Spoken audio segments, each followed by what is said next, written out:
Episode number 130. Hello, you're listening to the Career Changemaker podcast. Having the courage to leave a career that you have worked hard to build and try something else can be tough. So in each episode, we dive into key career change strategies so that you have a clear understanding of what is required to transition into a new role or a new industry without feeling like you have to start at the bottom or have to take a massive pay cut, because ain't nobody got time for that.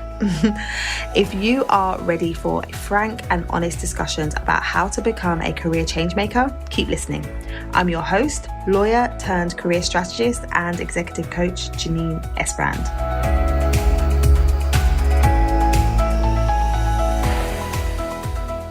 What I'm seeing a lot of at the moment within communities online is that people posting that they are trying to figure out what their next move is. So whether that is because they've been made redundant or their role is at risk or their industry has been hit because of COVID, they are in a position where they are considering what next for my career. Like, I've been in this role for so long, I've been in this position for so long, I'm not quite sure what it is I would do, and I don't know where I should go from here. So I'm seeing people jump into groups and ask the question, I am an accountant, or I am an analyst, or I am a whatever, fill in the blank with what it is people are saying around their role and their job title. And they're asking, does anyone have any ideas what else I could do, right? Does anyone have any ideas what else I could do using the skills that I already have in the role that I've been doing? And whilst on the surface, this looks great, right? Like, yeah, go into groups, ask people questions. It's great to do research.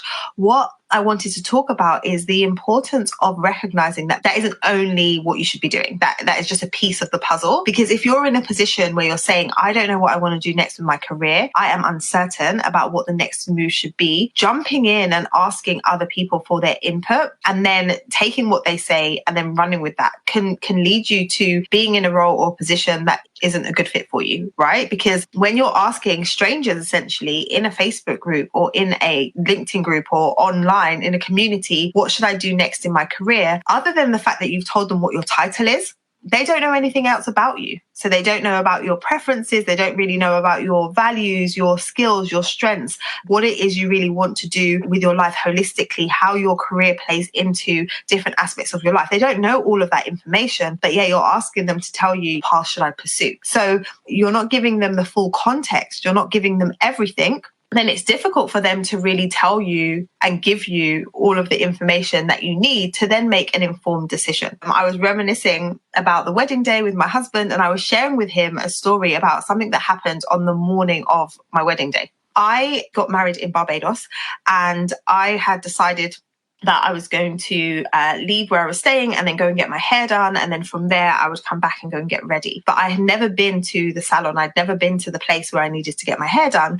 And so I needed to print out the directions, and there wasn't a printer where I was staying. So I decided to stop off at the hotel where my husband and everyone had been staying and ask them if I could use their printer to print out the directions. So I rocked up, got there super early in the morning, and I asked them if I could use a printer. And their initial response was no, because the office is closed and we can't allow you to use the printer now. But then when I decided to give them some context, so when I said to them, oh, well, it's my wedding day and I really need to get that now because my appointment is in half an hour. And if I'm not able to print it here, I'm not sure where else I would go. Immediately, the answer shifted. And instead of being, no, we can't do that, they were like, oh, of course, we'll figure out how to help you. We'll get it done. And within about 10 minutes, they had printed it out for me and I was on my way. And then as I was driving and looking for the place where the salon was, I was getting lost. So I was looking and I was going round and round in circles. Then I saw a group of people on the side of the road and I asked them, do they know where this particular place is? And they were engrossed in their conversation. So initially they said, oh no, sorry, we can't help. And then when I said to them, it's my wedding day and I really need to figure out where this salon is because I need to get my hair done, otherwise I'm going to be late. And immediately they switched and they were like, oh, yes, okay, let's help you. And then they were more than willing to figure out, which way I need to go and direct me. And then ultimately I ended up getting to where I needed to go, got my hair done, and, the rest is history. And the reason why I'm sharing that story with you is because the context really mattered there. If I had just stuck with, oh, can I print this out or do you know the directions, and didn't give them the context, I wouldn't have got what it is that I wanted.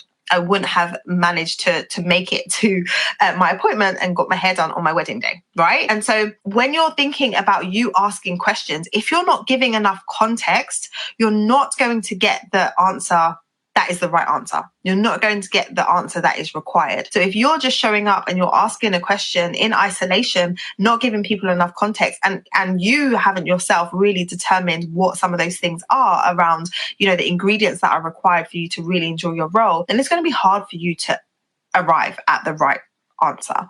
So I want to encourage you to not take shortcuts. So asking the question is fine, but that's not the be all and end all. We can't take shortcuts if you're looking to move from a role that you're in now to a role that you really want to be doing, a role that you can thrive in. Because anyone can move from their role now and move into a new role, but moving into the right role is a whole different ball game. So it's about taking the time to really get clear on what are the things that I need to be doing and understanding about myself, about my values, about, what my goals are for my career in order for me to determine what the right next step is versus let me just pick something out of the air, an option, a path that I can pursue and just go down it. Because when you do that, what you're not doing is making a data-driven decision.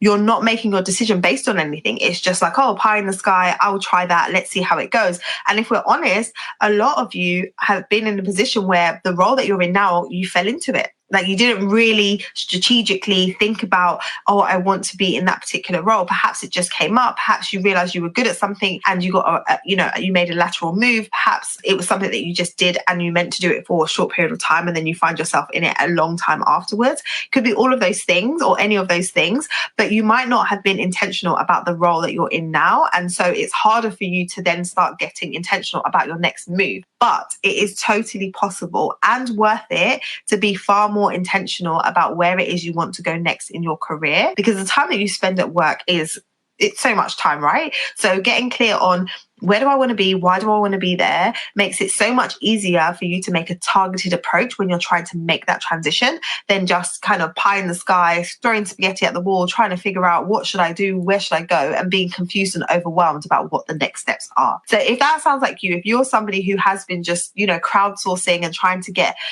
guidance from other people and just being a bit confused and just saying, oh, what could I do? What could I do? I want to encourage you that there is another way. There is a way that you can be strategic and focused about figuring out what it is you want to do and getting the clarity that you need so that you can move forward with confidence. So I wanted to share that with you so that you're not just looking externally. Sometimes we need to look internally and really get clear on what we want to do and why we want to do it before we then go out and seek external validation or confirmation from other people. And if this is something that you're struggling with, if you feel like you've been going round and round in circles trying to figure out what the next move is and getting ideas from people, but then not taking any action on them, or getting ideas and being nervous that might not be the right fit and not knowing how to get really clear on what would be the right fit in terms of a new role, then I invite you to book a call with me and let's have a chat and see if and how I can support you in terms of getting that clarity.